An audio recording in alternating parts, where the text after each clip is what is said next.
The onSecurity podcast aims to inform and challenge the viewer on all things cybersecurity. Our sponsor, Onshore Security, is a premier provider of full telemetry cybersecurity detection via its Panoptic Cyber Defense Service and managed security solutions. Hello again, Stel Valavani, CEO of Onshore Security for Onshore Security podcast. Welcome everybody. And with us today we have John Johnson, who is the founder of CornCon. John, say hello. Good morning. Hello. And Josh Eckler, our producer. Hey, Josh. Hi, everybody. Thanks for joining in here. Yeah, we're going to get right to it. The topic is CornCon, which is an amazing conference that I was very fortunate to be invited to speak at a few weeks ago in Davenport, Iowa. And I have to say, I'm a latecomer to it, and all the regional cons have just been kind of blowing my mind in their increased value. And CornCon is absolutely right there in the mix. And I wanted to get John on board to speak for himself and tell us about it. John, you want to tell us what got you here in the first place, and then we'll get into about what CornCon's all about. Sure. I'll tell you a little bit about myself. I am currently CISO for some small firms, and volunteering on the side to do things like CornCon, and I've been on the program committee for the last 15 years for RSA conference. I was on the program committee putting on from the very first CISO summit at Black Hat, and put on the kids program at DEF CON for the last 10 years. Previously, I've been in manufacturing for about 20 plus years, working at John Deere for about 18 years. John Deere's headquarters is in Moline, so I live in the Quad Cities, which is about 2.5 hours west of Chicago. And we have manufacturing companies. We don't have the really big state colleges here. We don't have as many corporate, Fortune 500 companies as you do in Chicago. So, but we really wanted to build our own cybersecurity community here. And so in 2014, we started talking about that. And at St. Ambrose University in Davenport, we had our first CornCon in 2015. And we just finished our 8th CornCon here in Davenport at the River Center with about 300 adults. And we had 150 high school kids on Friday and about 150 K through 12 kids and their parents on Saturday. And then we also had a CISO summit on Thursday with about 25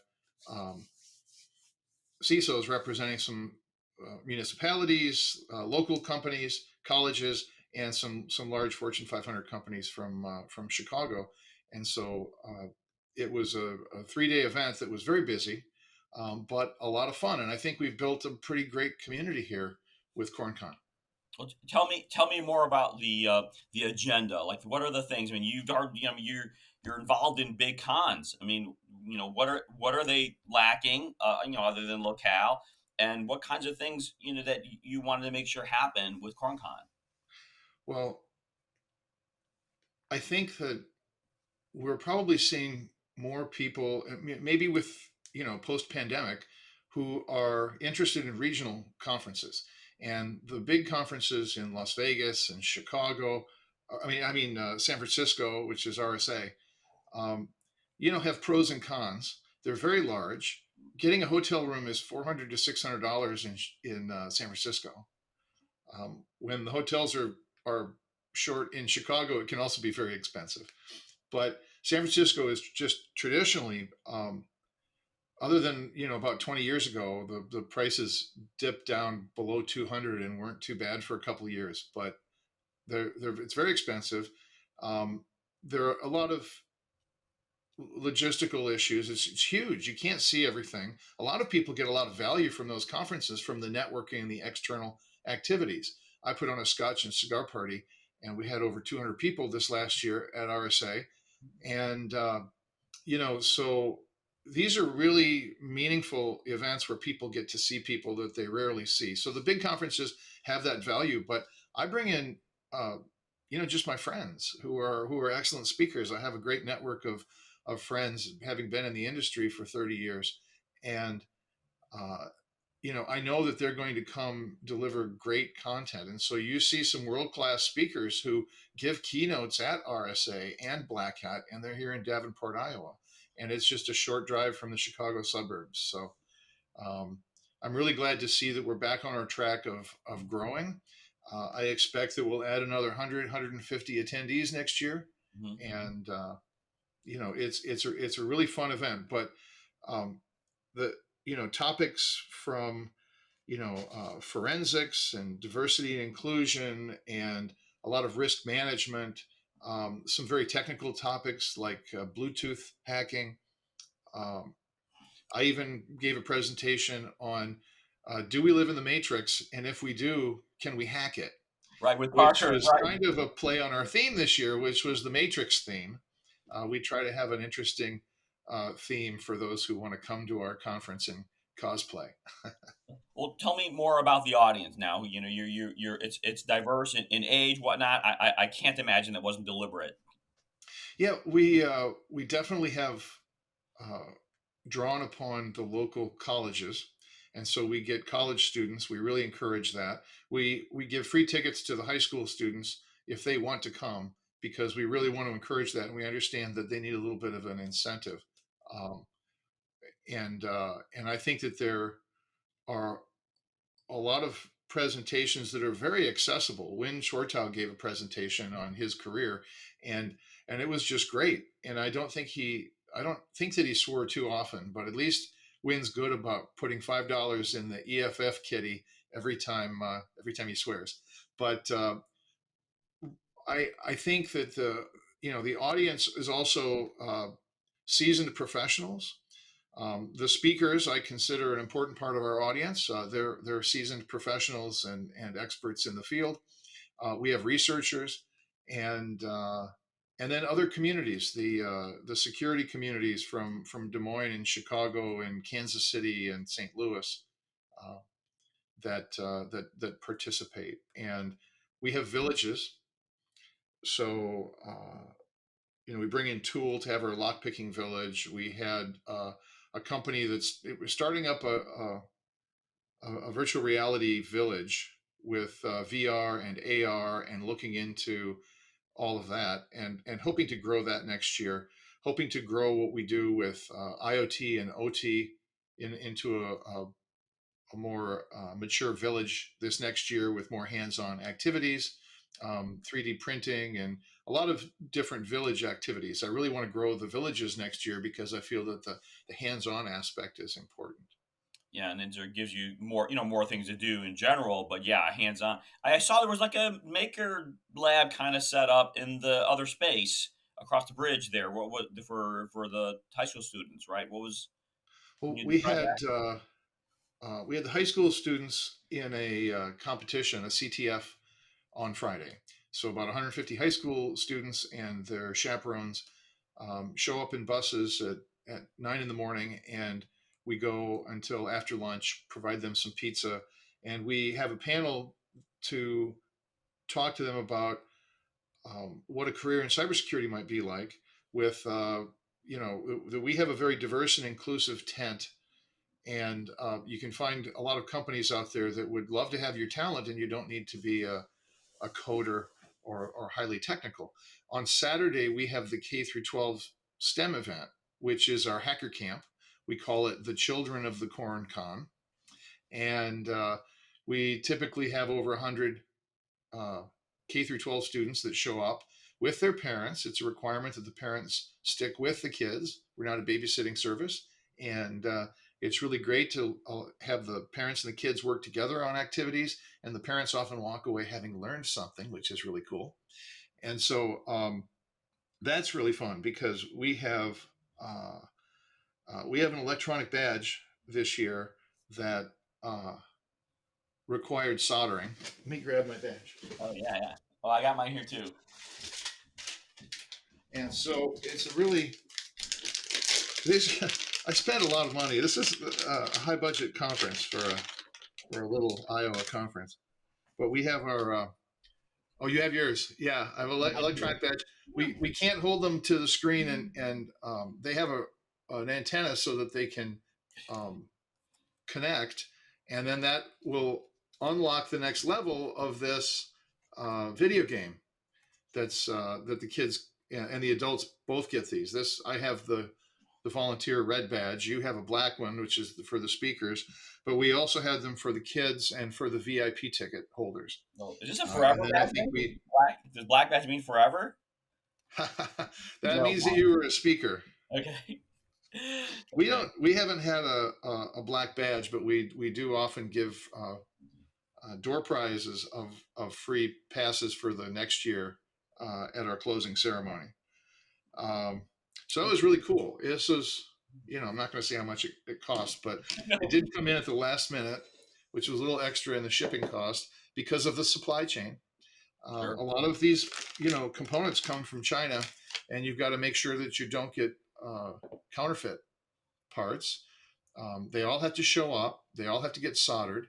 And I think that 40 solder joints was a little bit much for some of the kids this year, but it was good. They it was supposed to be learning to solder, and I think that it was pretty basic. So Yeah, I we always think you're informed by trying something, even if you don't succeed. Yeah. but we have games and puzzles. We have a cryptography contest. We had a CTF. We had some learn to code activities, and we had biohacking. And so the students were able to smash up strawberries and mix them in a solution and pull out DNA. And so Right. they were able to separate the DNA from the strawberries and learn a little bit about, biohacking, but it's also just another good STEM event. And of course, lockpicking is one of the all-time favorites of the kids and the adults. Um, and the kids just go crazy with when they see that they can break a lock or get out of handcuffs. Right. And we're not trying to raise a generation of delinquents. What we're trying to do is show kids that one, they have a superpower because they understand technology and they have to use it responsibly. And then also that everything that we have, I mean, locks are a physical analog, but in the software world, on the internet, with all these other things that we're doing with e-commerce, that there are vulnerabilities. We've got a couple new OpenSSL O days that dropped here Right. Right. yesterday, I think. Yeah. And so there's always something, remote code execution, things that can compromise our systems, and that the kids need to understand that our whole society is constantly under attack in this connected world, and that they can play for the good side and help to defend companies and consumer data and provide a real service. And Yeah. so I think the little kids don't get the message quite as much, but they really enjoy the activities and they keep coming back year after year. And Yeah. so we had, I don't know if you met Abby, she's, Mhm. I think, 15, and she's been coming for several years to CornCon. And now she's a volunteer and helps to lead activities at CornCon because otherwise she just wins all the competitions for the kids. Yeah. So, Yeah. I think she's the one who was playing Hacker Jeopardy yeah, yeah, with she her was parents, she right? was on Hacker Jeopardy, and so Aaron and Win put on the same Hacker Jeopardy. We just do one round, but it's the same Hacker Jeopardy that they have in Las Vegas at DEF CON. Yeah, yeah. Oh no, he's great. I'm so glad that he's willing to come around to cons. And he was at Blue Team Con, for us, a few weeks ago. So yeah, and just to stay on that, like the fun part of the culture a bit more. How did the whole arcade night go? Did it, is that well? I assume the kids were attracted to that, or I missed it. That's Yeah, why I asked you. well, um, we had we have a lot of families, um, and we want the after party to be a lot of fun. Obviously, big open bar. Um, Davenport's really nice. The weather was nice. Nice fall evening. We're just a block away from the hotel and a block away from the conference center, and so I rented out the entire analog arcade bar so that parents, kids, attendees could come, drink, eat pizza, play video games, and just have a fun night. Yeah, Well, interesting that the speaker reception, I rented out the rooftop of a local bar, and for Friday night, and we had about 60 people, and we had some kids because I rented the whole place out, and so I really want us to um, you know be a friendly environment where you can have a family, you can have your kids, but um, everyone is invited and everyone behaved and everyone had a great time.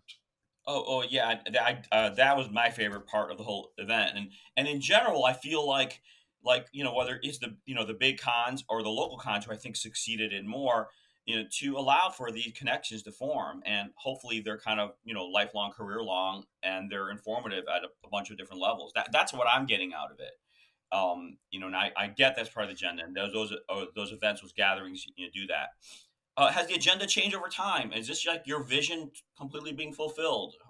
I think we continually add to it. Like I said, I want to expand the villages, use Okay. more of the venue's space next year, um, and we have 3 tracks uh, in progressively smaller rooms, with the smallest being the one that we feel is going to be the really, really technical and have fewer people, but they want to sit there and maybe have their computers and participate in activities and demos. Um, but So I think we're going to continue to have 3 tracks. I think that gives us the ability. I had over 50 speakers, and I have such a great turnout for great speakers that I don't want to turn them away. And 3 tracks works out. We try to videotape. We're gonna video. I say tape. It's not tape, but we try to Yeah. video.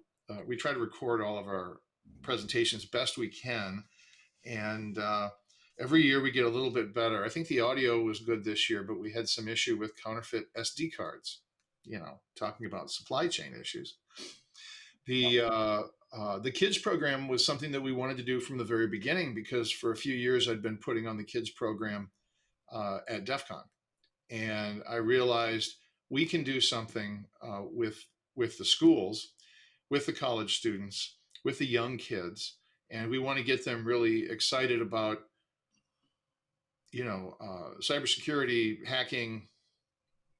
Hacking's not a bad word. I like to get on the news and pontificate about, hey, it's not bad. Being a good hacker just means that you're curious, and we don't want to stifle that curiosity, right? Right. Right. And so it's great to see these things grow. And I'm thinking that maybe next year, if we can get more college participation, I can have student poster session maybe on Saturday. Okay. Well, certainly, I'm happy to be an input on any of that. I don't know, where you're at, what things we're needing more help or support or sponsorship dollars or whatever. So, please don't hesitate to, keep me in your radar. But that said, I know these things take money, but they take lots of volunteers too. Who are you tapping right now for your volunteer community? I saw lots of friendly faces that I got the sense had been with you for years doing CornCon. I have some. We have a great program committee with our people who have been doing this for years and understand their role, and we kind of throw them a loop when we go to a new venue like we did this year. But everyone figures it out, and the attendees have been patient and friendly and understanding. And I think that we do want to retain that institutional knowledge of how do we do registration and how do we manage volunteers. And I think our volunteers come from our community. We put a call out for volunteers, Hmm. um, and we're very flexible. I mean, the volunteers get invited to more parties. That's a good thing. They attend for free. They get the T-shirt and the badge, the electronic badge. They get to attend the after party with the open bar, and usually a kid family friendly. But a number of probably a third of them are college students. That's all. That's great. And we need to make sure in the community. I'm glad you're sensitive to this. I don't think everybody is. Like, think about the next generation. Let's make sure we're introducing new people into our close circles. There's one conference I go to that always say, "Form a U, don't form a circle." When you're speaking, when you're talking, to make sure that somebody feels welcome to join that conversation. And if we have that mindset and it's baked into the design of conferences like CornCon, we're going to succeed. And and there's all levels. You point out too. There's the super deep technical people. We love them. There's the high level people that have to interact with boards and government and industry. We love them. And there's everything in between. So yeah, let's be inclusive. I also tell my employees volunteer for conferences. For one, you save a buck, and the company saves a buck. But number two, you're working with people kind of on the inside and really becoming part of that. I think even kind of more cohesive community of the people who help work on cons.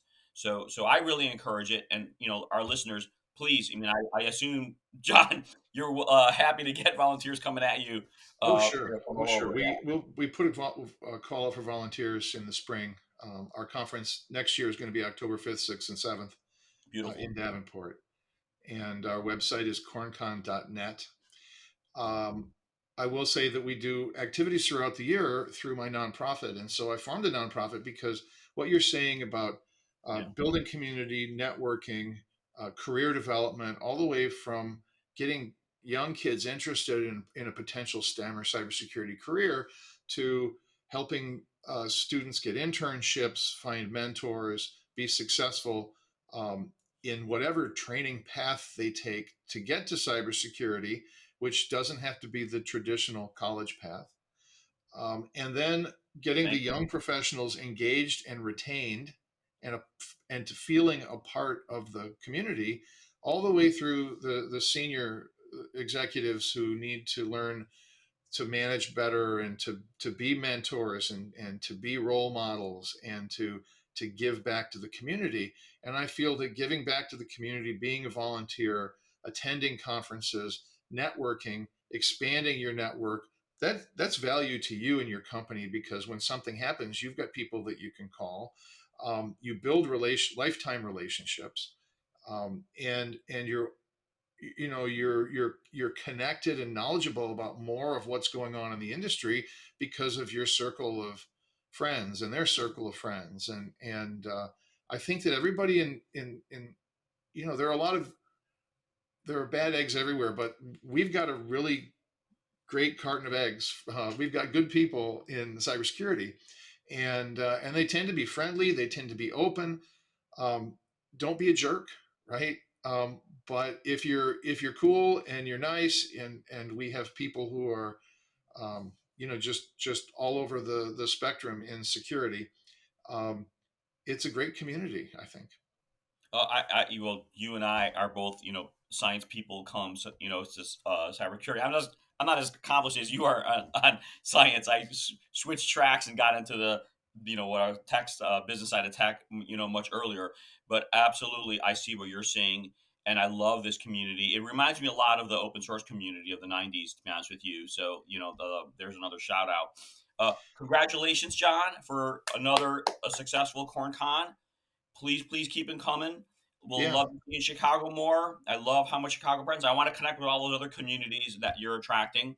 yeah. Anything you want to tell us on closing before we wrap? Yeah, I want to let you know that in the next month or so, I'm working with my friend Kasi and a couple Yeah, others to put on a high school event, or maybe two high school events back to back, one in the Chicago suburbs, one downtown. It depends if we get the school systems engaged. We've been having a difficult time finding contacts that are still there after the pandemic. got it. But we are looking at having some high school events. We plan those directly with the school systems. Um, I do my activities through this nonprofit that I formed called Docent, and our website is docent.org.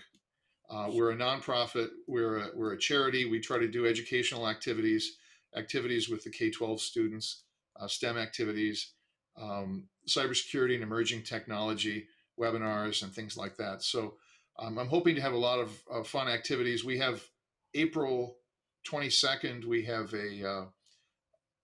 another K through 12 hacker camp at the local college um, next year, and we expect to get, we usually get about 80 kids for the spring hacker camp. And then, like I said, CornCon is next fall, so this spring we'll have our CFP open. We'll be looking for volunteers. We'll be looking for sponsors. This is a great activity, a growing regional conference that I encourage vendors and others who would like to be sponsors. You could be a corporate sponsor. Please reach out. You can find our contact information on corncon.net.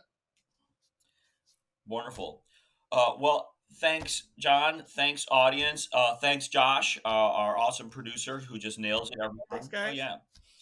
And so we'll see you around next time. Goodbye.